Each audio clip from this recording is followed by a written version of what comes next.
Good evening, welcome to South Asia Newsline. I'm Akansha Parimu. Here are the top stories we are tracking for you on Wednesday, the 12th of October. Two women brutally killed in black magic rituals in India's Kerala, 3 arrested. Pakistan's ruling coalition making deep fake videos to smear me, claims PTI chief Imran Khan.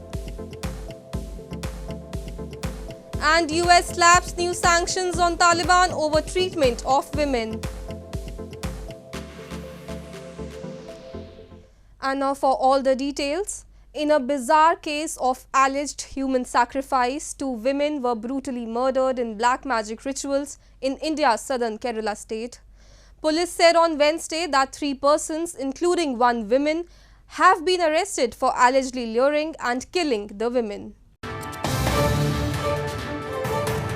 In a bizarre case of alleged human sacrifice, 2 women were brutally murdered in black magic rituals in India's southern Kerala state, police said on Wednesday. The women, aged 52 and 49, were identified as 2 lottery sellers who were cheated by the main conspirator Shafi on the pretext of providing financial help, but were taken to the house of a couple who, along with him, killed them.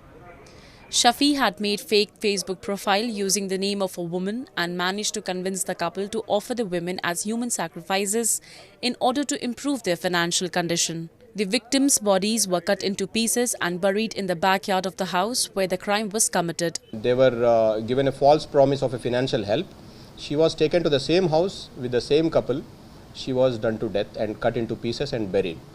So both these cases, we have arrested all the 3 accused. We have remanded them to judicial custody and further investigation is on.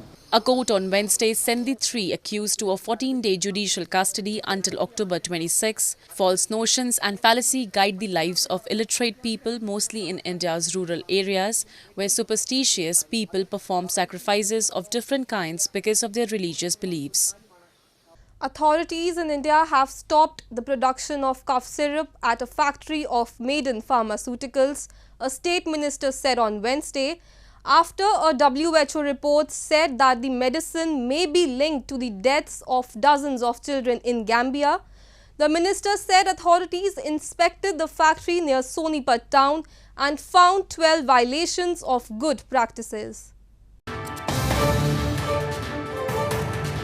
Indian authorities have halted production of cough syrup at a factory of Maiden Pharmaceuticals, a state minister said on Wednesday, after a World Health Organization report said that the medicine may be linked to the deaths of dozens of children in Gambia. Anil Vij, the health minister of India's northern Haryana state, said the authorities inspected a factory of the Maiden near the town of Sonipat and found 12 violations of good practices. He said production was ordered to be stopped immediately. केंद्र और हरियाणा के drug department ने इसकी joint inspection की थी। उसमें काफ़ी कमियां मिली, लगभग 12 कमियां उसमें मिली। उनको मद्देनजर रखते हुए अभी ये फैसला किया गया है कि इसकी टोटल प्रोडक्शन बंद कर दी जाए और उसका हमने नोटिस दे दिया है।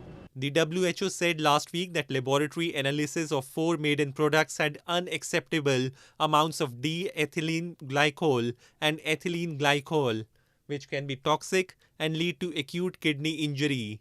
Gambian police, in a preliminary investigation report, said that the deaths of 69 children from acute kidney injury was linked to the India-made cough syrups, which were imported via a US-based company.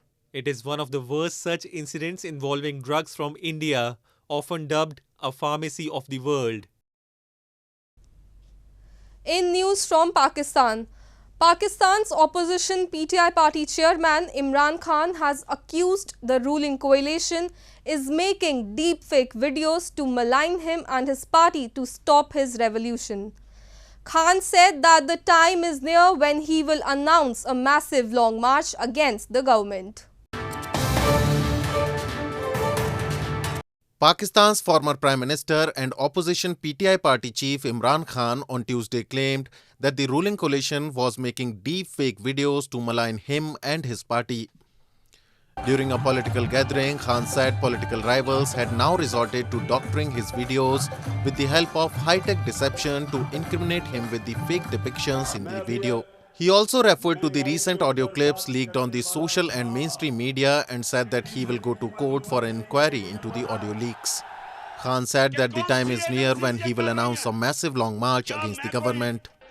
ये सारे चोर जमा होके हर किस्म की कोशिश कर रहे हैं कि किसी ना किसी तरह ये मुझे और मेरी पार्टी को किसी तरह पब्लिक की नजर में गंदा करें। और वो क्या कर रहे हैं? गंदी गंदी वीडियो तैयार कर रहे हैं। गंदी गंदी वीडियो, वो डीप फेक वीडियोस मैं भी आपको दिखाऊंगा। वो घर में बैठ के नई टेक्नोलॉजी के जरिए गंदी वीडियोस और फिर टेप्स दिखा रहे हैं, ऑडियो टेप्स। मैं अदालत में जा रहा हूं। Khan has been leading rallies since his dismissal as the Prime Minister in April to demand snap elections, which the ruling coalition has rejected, saying voting will be held as scheduled later next year. Moving on, an official in Pakistan-administered Kashmir has raised concern over the government's apathy to provide funds to reconstruct educational institutions that were damaged in the deadly earthquake in the illegally occupied region 17 years ago. He lamented that students are still forced to attend classes under open skies in several remote areas. Authorities in Pakistan-administered Kashmir recently remembered the victims of the 2005 earthquake on the 17th anniversary of the deadly disaster. But a senior official of the State Earthquake Reconstruction and Rehabilitation Agency, Sarah Zahid Abbasi, has said even after all these years, the reconstruction and other basic infrastructure projects have remained stalled due to lack of funds from the Pakistan government. There are around 2,000 projects, including 61 health centers, that are stalled due to no funding, while more than 60,000 school students are still forced to study in over 1,500 shelterless schools, Abbasi said. Locals have long blamed that successive governments have only made big claims, but no groundwork has been done to reconstruct and rehabilitate the victims, and it all seems a distant dream. और इसके लिए अगर ये funds मुहैया हो जाएं तो हम 4-5 साल के अंदर ये सारे मनसूबा जात जिनकी तादाद कोई 2000 के लगभग है वो हम तकमील करके लाइन डिपार्टमेंट के हैंड ओवर कर सकते हैं।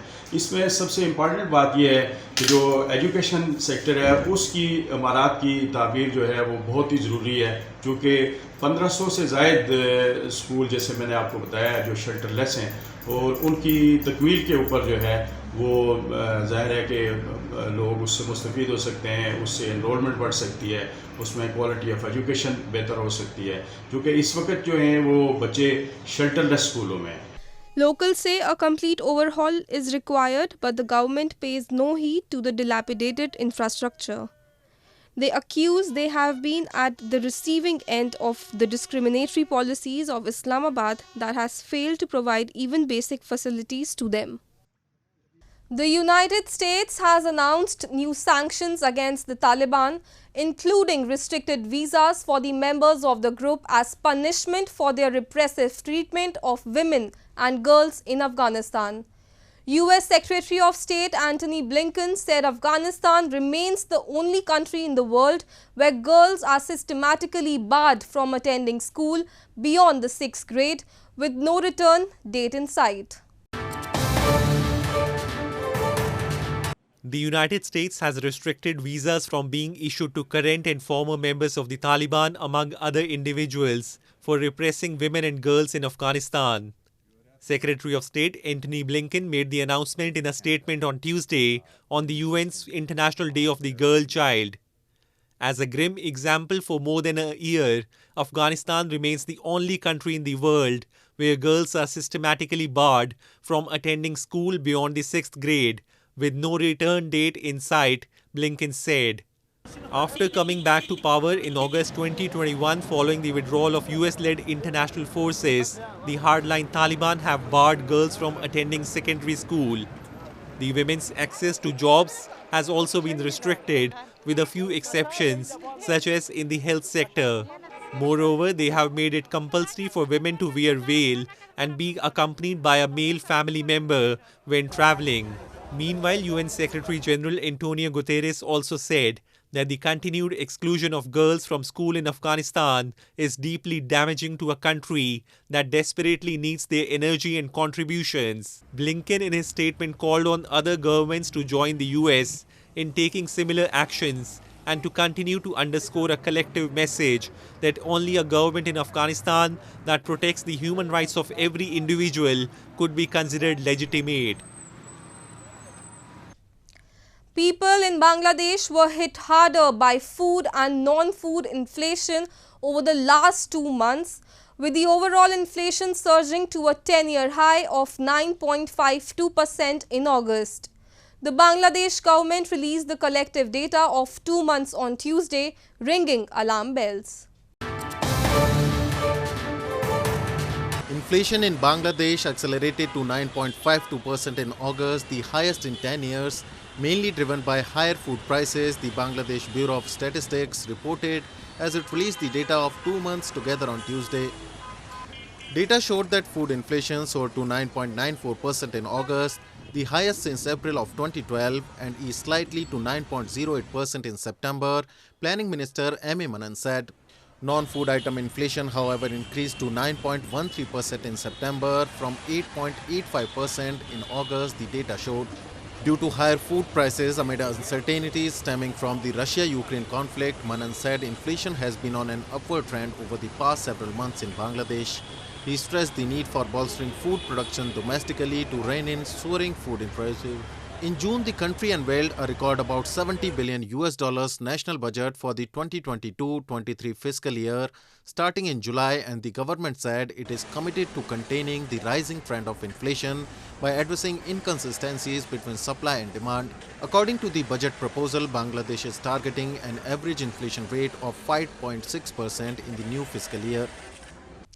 Married women across India thronged markets for the advanced preparations of Karwa Chauth, a day ahead of the festival which will be celebrated on Thursday. This day is observed by women by observing fast for the long life and happiness of their husbands. Married Hindu women flocked markets in India's capital New Delhi on Wednesday for the advanced preparations on the eve of Hindu festival of Karwa Chauth, which is observed for the lifelong and happiness of husbands. Karwa Chauth falls on the 4th day after the full moon in the month of Kartik as per the Hindu solar calendar. On this day, women worship Lord Shiva and his wife Parvati. This year, it will be celebrated on Thursday. Women were seen getting henna tattoos on their hands, buying bangles, jewelry, sweets, new clothes and other festive items a day before day-long fasting without water or food. The one-day festival is mainly observed in parts of northern India. ये है कि हाँ मतलब जो मान्यता है उसके आधार पे कि हाँ हस्बैंड के लिए रखें, उनकी जो लंबी उम्र है उसके लिए रखें, बाकी कुछ नहीं, वही है। बट ये है कि हाँ कल के लिए खरीदारी जो भी है करवा उरवा लेकर के मतलब हैं बहुत सारी एक्साइटेड तो होती ही है मन में कि हाँ साल में एक बार आता है, फिर इतने साल बाद दोबारा से आए तो अच्छा लग रहा है, अच्छा फील हो रहा है। A large number of women were also seen shopping for the festival in Chhatarpur in central Madhya Pradesh state. Women celebrating their first Karwa Chauth wear their bridal dresses and receive sargi offerings from their mother-in-laws. देखिए 2 साल से तो हमारा Covid guideline का पालन करते हुए हम सभी बाज़ार आना जाना और ये सारी चीज़ें नहीं हो पा रहा था, लेकिन बड़ा उत्साह है हम महिलाओं में। और जो हमारा मनपसंद त्यौहार करवा चौथ का रहता है जिसमें हम अपनी पति की लंबी आयु के लिए हम सभी बहनें व्रत रहते हैं, तो इसके लिए आप देख रहे हैं कि बाज़ार में कितनी रौनक है। Nowadays, husbands have also started to practice the ritual of keeping the fast to reciprocate the feeling. The fast is broken after moon gives its appearance. Women use the sieve to sight the moon, catch a glimpse of their husband and drink water. Well, that's all we have for you from South Asia this evening. Now our viewers can watch the show on SouthAsiaNewsline.com. You can also visit us on facebook.com/SAsia Newsline and follow us on Twitter @SAsia Newsline. That's all in tonight's edition. We will see you same time tomorrow. Good night.